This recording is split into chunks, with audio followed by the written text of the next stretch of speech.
Hey folks, it's Dom with Florida Deere, and today we're going to talk about, do I have any regrets purchasing my John Deere 1023E instead of a 1025R? And that's sort of the wrong question to ask, really, because the real question should be, why did I purchase the 1023E versus an X758? Because I'm more of a garden tractor kind of guy. And we're going to get into that too. So this is not a knock on the X700 series at all. It is not a knock on the 1025R and the people that purchase that. It's just a comparison. When people ask on the Facebook pages and the tractor forums about the differences between a 1023 or a 1025, there's a number of differences that may be important to people, and then there are some differences that maybe aren't as important to people. So I'm going to do sort of a breakdown of the difference between those two, and then we'll kind of go from there. And so we'll get right into that. So first off, I used to have a John Deere 445 with a 40 loader, hydraulic tiller, and the 60-inch deck. So I was looking at the John Deere 700 series, X700 series, and was trying to figure out, would it be reasonable to purchase one of those?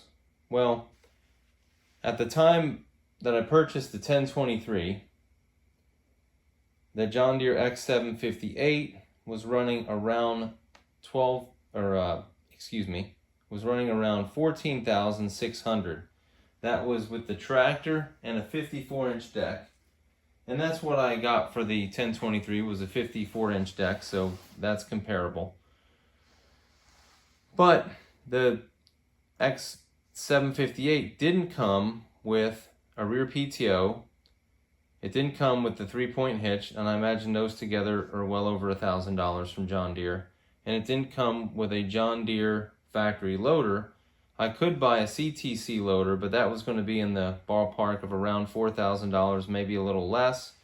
So I'm probably going to add about $5,000 to that 14.6 figure, which would have put me around the $18,000, $19,000 range. So that was no good, because that was very expensive. So I decided to purchase, after driving one and trying to figure out if it was really too big, is it so much bigger than a garden tractor that I couldn't handle it. I drove around a 1025 and a 1023 and decided that I liked both tractors and could reasonably use both of those tractors. So I'll get into that right now.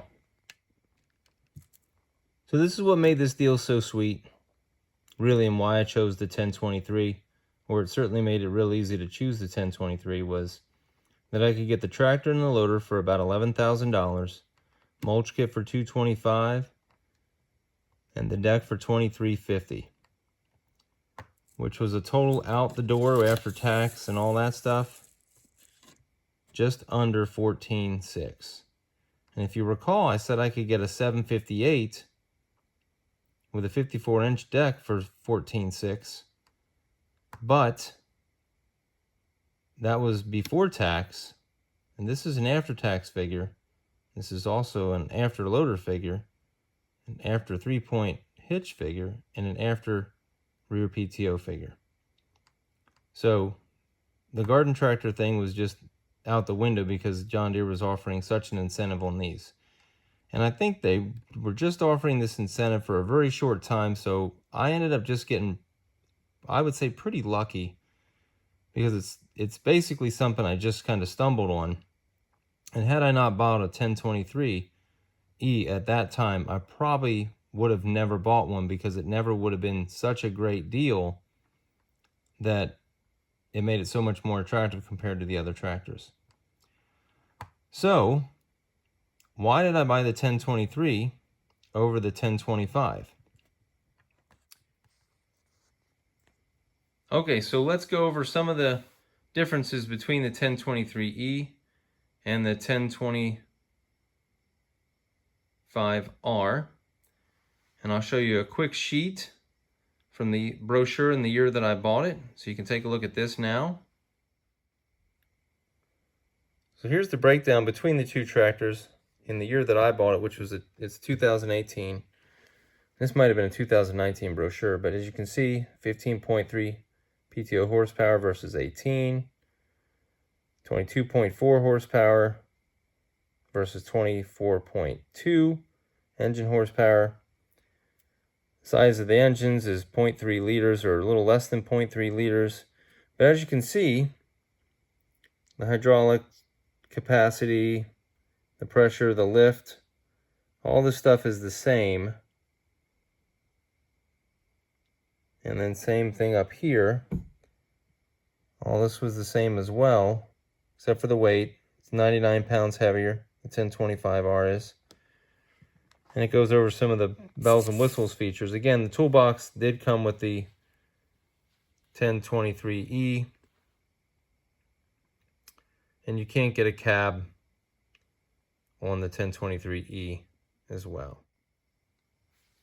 As you can see, from a purely tractor standpoint, they're pretty much the same. It's not like the difference between a 3E and a 3R, which are substantially different tractors. They're not just the same tractor with some different options. They are completely different tractors. The 1023E and the 1025R are the same tractors with some different options. So, what are those options on the 1025R? Tilt steering wheel. You do not have a tilt steering wheel on a 1023E. That is okay. It's exactly where it needs to be. Oddly enough, on my tractor, as far as being able to tilt for somebody else that drives the tractor, no one else is allowed to, drive the tractor. I'm not going to loan my tractor out. That's just crazy talk. Who would do that? I know you're trying to be nice, but just go over and do the work for him. I'm telling you, it's going to be a better deal for you. Number 2, you can't get a cab on a 1023E. You can on a 1025R. The deluxe lighting package. That's useful to some, not useful to me, but I had these suckers, so I used them anyway. And, put them on there for relatively cheap money. But again, I don't really use them. So the next item is cruise control. I have had cruise control on a number of my other smaller tractors and then never used it. So there's no point in me having cruise control in this because I would never use it. So I'm not worried about that. 12 volt outlet. Right here, there's a 12 volt outlet, or somewhere around here on the 1025R. That's probably pretty convenient for cell phone charging or a little radio or a fan or, something. That's probably pretty cool. And then the 2 items that I did want, or I would have wanted, or I still think are pretty cool for the 1025R, is the seat. It's a suspension seat. This just has the little rubber stoppies, which are not that great. And so that seat is really nice. I've had suspension seats before. They're definitely, worth a couple extra bucks. And then the next item is the 3-point hitch position control. So here, this either goes down or it goes up. In the 1025R, you can pull it up, and then you can set sort of a little like set screw sort of knob thing here, and it'll allow you to, like if you put it here, I guess it only goes so far down. If you put it down here, it might go a little further down, but in any case, you can consistently only let it down that far each time. With the 1023, if you're pushing it forward, it's going to keep going down, even if you stop here, or if you stop here, or if you stop here. So that feature is pretty cool, I think. And then, of course, I did leave out the engine size. Like I said, and like I did in that little report, you saw that it was a little bit bigger. I don't think that's a huge deal. I think these tractors have a lot more horsepower than they probably maybe need. They certainly have a lot more horsepower than comparable tractors from years back. So, and I think a lot of the stuff is probably underrated, as some of the other YouTubers like Tractor Time with Tim has done some. He did a PTO dyno on his 1025R, and it seemed to come in higher than what the factory specs were. And I run a number of 48-inch attachments on this, tillers, bush hogs, and there's never an issue with the PTO running what I need to run. So I don't think that's an issue. having a slightly larger engine. But if you've had both tractors and you want to comment and say, definitely the 1025R is way stronger, then, I mean, your experience is more valuable than mine in that sense. And then there's a couple other small things, like this lever right here controls the drop rate of the 3-point hitch. That is in a more convenient location with a nice looking knob right here in front of the seat on the 1025R.